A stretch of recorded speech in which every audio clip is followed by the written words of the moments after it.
네, 글로벌 브리핑입니다. 오늘 글로벌 브리핑에서는 중국 소식부터 전해드리겠습니다. 중국에서는 지금 2달째 폭우가 이어지고 있는데요. 피해가 아주 커지고 있습니다. 특히 세계 최대 규모인 산샤댐의 수위가 계속 높아져서 우려가 커지고 있는 상황이라고 하는데요. 이 소식은 베이징을 연결해서 더 자세히 알아보겠습니다. 최영은 특파원. 네, 중국 지방정부에서 지금 극단적인 조치까지 취했다고 들었는데요. 얼마나 상황이 심각한가요? 네, 중국 안후이성은 양쯔강이라고도 불리는 중국 최대강 창장이 통과합니다. 이 안후이성에 비가 계속 내리면서 창장의 지류인 추어강이 지난 주말에 거의 최고 수위에 달했습니다. 결국 안후이성은 주민들을 긴급 대피시킨 뒤에 새벽에 제방 2곳을 폭파해서 물을 내보내기에 이르렀습니다. 이런 제방 폭파는 1998년 대홍수 때나 사용됐던 극단적인 조치라고 외신들은 전하고 있습니다. 泄洪后出口楚江口闸上水位从19日的最高峰14.39米下降到19日12时的13.83米。 안후이성은 창장뿐 아니라 화이허라는 큰 강도 관통을 하면서 홍수 피해가 집중되고 있는데요.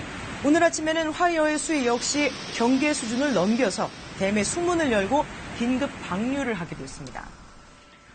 네, 이 안후이성이 중국 대륙의 남동쪽에 위치한 걸로 알고 있는데 지금 이 성뿐만 아니라 중국 전역이 피해를 보고 있는 거죠. 피해 규모도 좀 알려주실까요? 네, 지난 주말에 중국 서부 지역인 신장 위구르에서도 집중호우로 산사태 피해가 났습니다. 또 북중 접경 지역인 랴오닝성의 단둥에서는 쏟아지는 비에 일부 저지대가 침수했습니다. 사실상 중국 대부분이 폭우와 홍수 피해를 입고 있는 상황입니다. 피해 규모는 사망 실종자가 최소 140여 명, 이재민이 4천만 명에 육박을 하는데 이 전국 집계가 지난 13일 기준이라서 그 사이에 피해 규모가 훨씬 늘어났을 것으로 보입니다. 비가 잠시 잦아들었지만 다시 내일부터 황허와 또 화이어 일부 지역 등에서 폭우가 예보돼 있습니다. 추가 피해가 우려되는 상황입니다.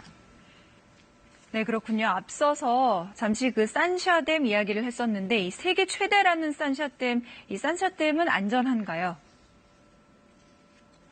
네, 산샤댐 수위는 현재 164m를 넘겼습니다. 홍수기를 기준으로 최고 수준입니다. 산샤댐이 수력 발전을 위해서 최대한 물을 채워놓는 게 175m입니다. 이제 불과 10m만 남겨둔 상태입니다.